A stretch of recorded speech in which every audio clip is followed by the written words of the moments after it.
Trump's latest plot to sabotage American democracy. Times expand image by Delpixart. Getty Images. Whether most Americans realize it or not, we're all in the middle of another plot by Donald Trump to sabotage American democracy. But there were two important political events last week fighting back to protect democracy in the US and around the world. The first was President Biden's impassioned speech to the nation linking steadfast U.S. support for Israel to defend itself from the terrorist attack by Hamas with America's continuing assistance for Ukraine to repel Russia's military invasion. Biden laid out the parallels. Hamas and Russian President Vladimir Putin represent different threats, but they share this in common. They both want to completely annihilate a neighboring democracy. Protecting each nation is vital for America's own security, Biden said. History has taught us when terrorists don't pay a price for their terror, when dictators don't pay a price for their aggression, they keep going, and the cost and the threats to America and the world keep rising. Wider world wars, Biden is right, of course, and a majority of Americans in both political parties support the president's efforts to prevent the attacks on Israel and Ukraine from spiraling into wider world wars in the Mideast and Europe. So do both Democrats and Republicans in the U.S. Senate. Unfortunately, the dysfunctional Republican majority controlling the House of Representatives is no longer capable of carrying out its most basic governmental functions. 3 weeks ago, a small group of ultra-right-wing House Republicans fired House Speaker Kevin McCarthy. The House has been unable to elect a leader ever since to conduct any business. Here's what should be obvious to everyone by now. That's exactly what the radical MAGA Republicans targeting McCarthy intended to accomplish. McCarthy was thrown out of the Speaker's office because he refused Trump's demand the House shut down the federal government to sabotage Biden's presidency. Friends of the Shepherd help support Milwaukee's locally owned free weekly magazine. Time equals 400 Ms. Greater than learn more. Trump had his own successor ready to replace McCarthy, Jim Jordan, the ex-president's rabid House attack dog who worked tirelessly spreading Trump's election lies and creating imaginary reasons to impeach Biden.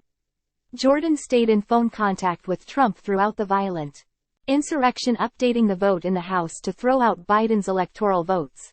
But not even the fear of Trump's wrath by cowardly Republicans could prevent Jordan's defeat for Speaker on 3 straight ballots by more votes each time.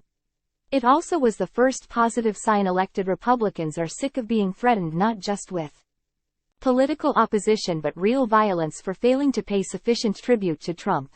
Extreme rhetoric. The extreme political rhetoric of Trump and the worst MAGA Republicans like Jordan have always been steeped in anger, hatred and violence.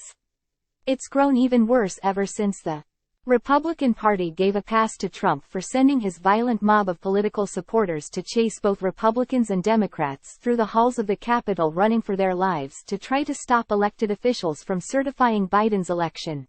It was only natural for Jordan and other ultra-MAGA extremists to resort to the same violent tactics to install their most disruptive member as House Speaker to keep democracy in turmoil throughout 2024.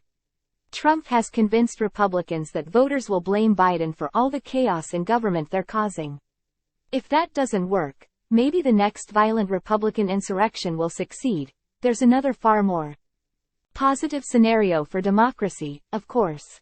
It's based on the fact a majority of American voters already know how dangerous Trump and his violent supporters are. That's why Democrats have won political victories in 3 straight national elections ever since Trump was elected in 2016. The continuing threat to U.S. democracy from Trump's grip on Republican primary voters combined with the dangerous and deadly conflicts in Israel and Ukraine call for Biden's stable American presidential leadership, not Trump, who more closely personifies a raging bull in a china shop.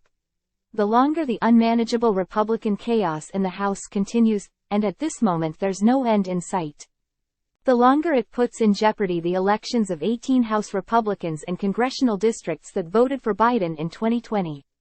Those House Republicans are sometimes humorously referred to as moderate Republicans, but moderation is no longer tolerated by MAGA Republicans.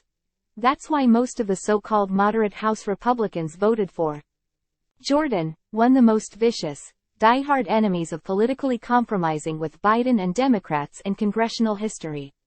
It also increases the likelihood Republicans will lose their 4-vote majority in the House in 2024. 2024 will be the last time either Biden or Trump will be presidential candidates. If Biden's re-elected, he'll continue to restore the damage to our democracy from the previous president, stand up for democracies around the world, and serve as a bridge to the next generation of progressive Democrats. You already know what Trump will do. Save the Republican Party by defeating Trump's plot to destroy it.